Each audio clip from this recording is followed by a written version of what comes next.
BPF आरो UPPL मोन्नैबो हानजायानो गोहोआव थानानैबो दिनैसिम रायजो राजाफोरनि थाखाय जेबो खामानिखौनो मावबोनो हायाखै। बर' हारि बायदि मोनसे सोदोमस्रि गोनां हारिमु गोनां बर' राव रायज्लायग्रा सुबुंफोरनो मोनसे गेरेमसा हारि खालामनाया बड'फानि आरो रनजन दैमारि बिथांमोननि सिमांमोन। नाथाय दा बेफोर सिमांफोरखौ जोंनि दैदेनगिरि बिथांमोना गावसोरनि पलिटिकेल केरियारजों गले गले बायलाय फानलाय गेलेनाय बादि गेलेगासिनो। हारिमु गोनां बे सोदोमस्रि गोनां 8 फारियाव हाबलायनाय बर' राव रायज्लायग्रा बे सुबुंफोरखौ गेरेमसा हारि खालामनो बड'फानि मोनसे सिमांमोन। जोंहा रन्जनाब्ला बिथांमोननि सिमांमोन। बे सिमांखौ जोंनि दैदेनगिरिफ्रा दिनै गावसिनि पलिटिकेल केरियार आरो सार्थजों गले गले बायलाय फानलाय गेलेनायफोरबायदि गेलेदों।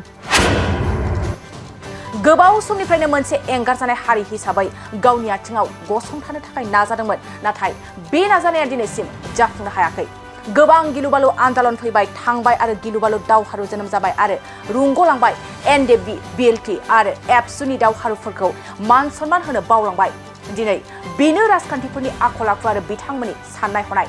बिथांमोना गोहोआव फैनाय लोगो लोगो गावसोरनि गेदेर गेदेर खोथा बुंनायफोरखौ बावलांजोब्बाय। नाथाय बेफोर जेंनाफोरखौ सुस्रांनो आरो माबेखौ मावग्रोनांगौ माबेखौ दोनथ'नांगौ बेनि लेसा आंनाव दंजोबो।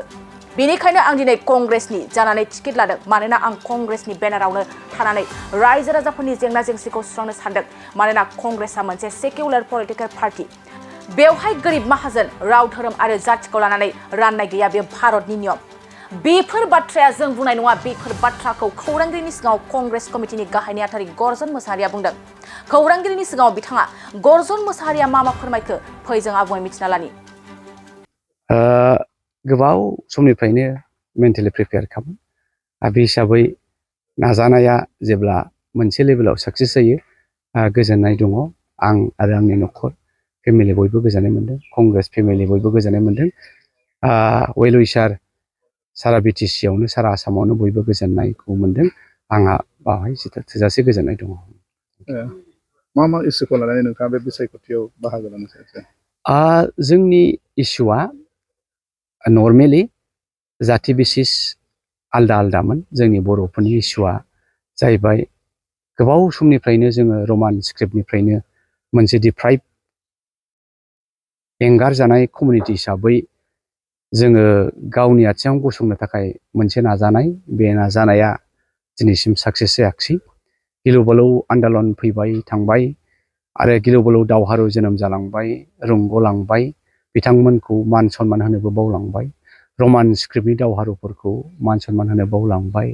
एनडिएफबिनि दावहारुफोरखौ मान सन्मान होनो बावलांबाय। बिएलटि एबसुनि दावहारुफोरखौबो मान सन्मान होनो बावलांबाय।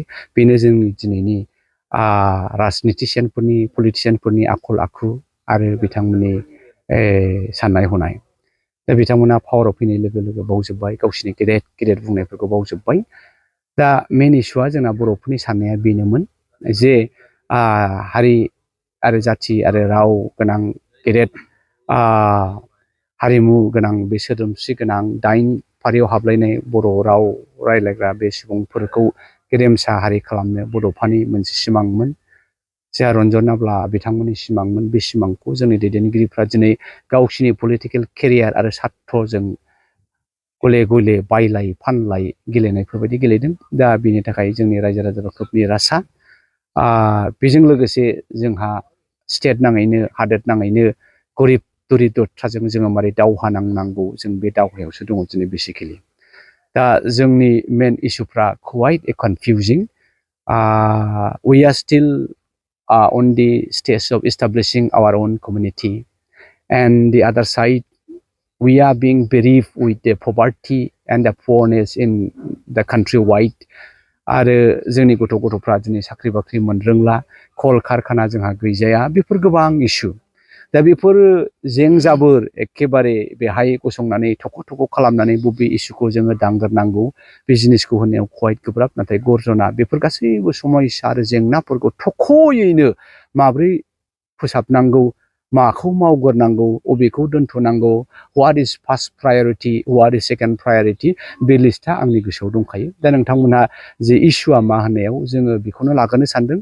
जोङो दिनै जाथियताबादनि इस्युआ एक नाम्बारब्लाबो बेखौ जोङो साननैसो दोनथ'नांगोन खारन जोङो गावनि आथिं गसंग्रोनो थाखाय जोङो मोनसे पलिटिकेल एरिनाखौ सानग्रोनांगोन खारन थांनाय मोननैबो टार्म्सआवहाय 2014 आरो 2019आव जोंनि बे बर' हार्टलेण्डआवनो दिनै गुबुन मानसिया थगायनानै बर' नङै मानसिया बर' जाफ्लानानै सिखाव मानसिया साधुनि ड्रेस गाननानै फैनानै जोंखौ देरहालांबाय जोङो फेजेन जालांबाय दा बावहाय गसंनांगौबा जोंनि साननाय हनाया मा जानांगोन निसय रायजो राजाफ्रा मिथियो बेखायनो दिनै आङो कंग्रेसनि जानानै दिनै बावहाय टिकेट लादों खारन बिपिएफआ मा नाजायाखिसै खननै नाजाबाय पावाराव थासेयावबो इउपिपिएलआबो गिलु बालु एबसुएनडिपि ज' जानानै दावहा नांदोंमोन बे अना बर' होननाय संगठनजों जिएसपिजों नब कुमार सरननि नाथाय बिथांखौ लाखिनो हायाखै 2014-2019 जिहेतु नब कुमार सरनआ खननै क'क्राझारखौ दखल खालामबाय बे खेबाव उदां खालामनो हागोन होनना सानो हायो बे खेबाव बेखायनो गर्जना दिनै कंग्रेसाव थानानै खारन कंग्रेसआ सेकुलार मोनसे पलिटिकेल पार्टि बावहाय गरिब माहाजोन राव धोरोम आरो जाथि लानानै बाहाय राननाय गैया बेनो भारतनि नियम बेनो जोंनि बे हानिबो नियम बेखायनो दा रायजो राजाया कंग्रेसनि सायाव फोथायनाय दङ आरो आंबो बे कंग्रेसनि बेनारावनो थानानै दिनैहाय रायजो राजाखौ सार्भ खालामनो सानदों खारन दिनै अना बर'नि बाहाय जेबो दौ गैला बिथाङाथ' मावनाय दांनायाबो जाखायाखै फारसेथिं एबाराव अना बर'आ बावहाय भट मोना खारन मुस्लिम माइनरिटिफ्राबो बिथांमोननो सिगाङाव हिंसाखौ लानानै 2012नि दावराव दावसिखौ लानानैसो होनाय जादोंमोन खिन्थु एबाराव बेबायदि दोहौ गैला आरो रावबो हिंसाजों गावखौ आद्रि खालामला बे हिसाबै नब कुमार सरननि जायगा गैया आरो एबाराव खुनु जायखि पलिटिकेल पार्टियानो बर'नि भट लायाबा देरहाखाया डेलिमिटेसननि उनाव बर'नि भटआ हारसिङैनो बिराद बुरजा 5 लाखनि गोजौआव थाबाय आरो गुबुनफ्रा गाहाय 2.5 लाखनिफ्राय आरो गाहाय जोबावसो दा बे गतिके बर'नि भटआ एखे इम्परटेन्ट दा बेखायनो आं होनदों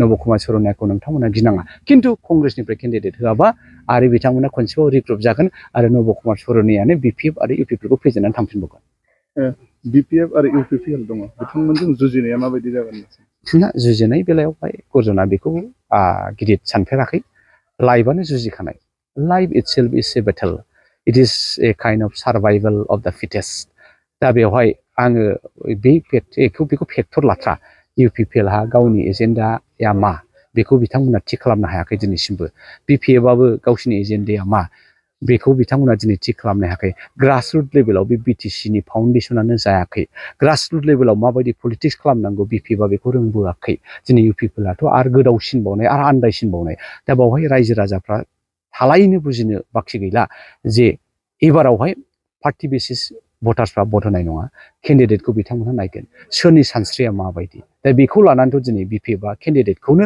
थिरां खालामनो हायाखै बिजाथिखौहाय इउपिपिएलआबो बिजाथिखौ थिरां खालामनो हायाखै दा बेखायनो आं सानो एबाराव कंग्रेसआनो बांसिन चान्स दं होननानै सेन्ट्रेलाव सोरखार दानाय हिसाबै मिजिंथिगोन नामा कंग्रेसआव एबार सेन्ट्रेलाव सरखार दानाया खोब गोरलै फर्मुला नोंथांमोना साउथ इण्डियाआव टटेलि 130 एमपिस दङ बावहाय 10थाबो बिजेपिआ मोना 10थाबो मोना कंग्रेसआ बिपिएफजों सिं एलायन्स लादों नङा बेबायदि एखेबारे गैया बेबायदि गैया बिथांमोना मैया दाखालि रायज्लायहैदोंमोन आं खबरखौ मोनदों खिन्थु कंग्रेसआ बिराद गोबावनिफ्रायनो थि खालामबोखानाय जे 10 बोसोर 15 बोसोर नोंथांमोननि गभर्नमेन्टआव थुरुन गगैया नोंथांमोनखौ अनदों जा होनांगौ होजोबदों बे आइफवालि दालांखौ दाखालि सेलायलायदों जावलियाफ्रा प्रमदा होनो आंसो बानायदों हाग्रामायावबो होनदों आंसो बानायदों फिनिसल'सो जायाखैमोन कंग्रेसआसो बानायदों कंग्रेसआसो हरदों बे फैसाखौहाय थुरुन गगैयासो हरदों सोर बानायदों बेखौ दा जाय हक बे फेक्टरनि बेलायावहाय एक्सुवेलि जों जेबो बेखौ गिनाय फैयाखै एबार कंग्रेसआनो बिकल्प साख्रि नागिरग्रा सुबुंफोरनि थाखाय गोजोनथाव खौरां गिबि खेबनि थाखाय आरबि मेथमेटिक्स सेन्टारा बाक्सानि सदर मसलपुराव गासै कम्पिटिटिभ एग्जामनि थाखाय गोदानै कचिं सेन्टार बेखेवनो थांगासिनो दं जायफोर सुबुंफ्रा गोजान जायगायाव थांनानै कम्पिटिटिभ एग्जामनि थाखाय कचिं लानो हायाखैमोन बिथांमोना बे बारनिफ्राय बे कचिंनि खाबुखौ आरबि मेथमेटिक्स सेन्टारनि जोहै मसलपुराव मोननो हासिगोन बे कचिं सेन्टाराव बिथांमोना direct recruitment 3rd and 4th grade railway SSC, army GD, Agniveer, bank, police आरो टेट आनजादफोराव जिरायनो हानाय बायदि रोंगौथि गोनां फोरोंगिरिजों फोरोंथाय होनाय जागोन। बे कचिं सेन्टारनि सोमोन्दै आबुङै मिथिनो थाखाय 9101 450 597 6900 5847 14 आरो 9365 1322 जानबुं अनजिमायाव खौरां लानो हागोन।